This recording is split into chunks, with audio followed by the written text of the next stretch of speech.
এটা কি বলো? এতক্ষণ কোথায় ছিলে তুমি? পুষ্প বাগানে কি করছিলে? ও পুষ্প বাগানে জল দিচ্ছিলে এই সন্ধ্যাবেলায়? শোনো কেন ডেকেছি বলো তো? বলো তো। আরে বলো না কেন ডেকেছি?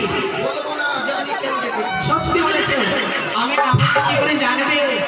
শোনো তুমি তুমি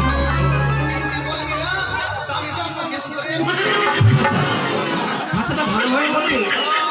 শোনো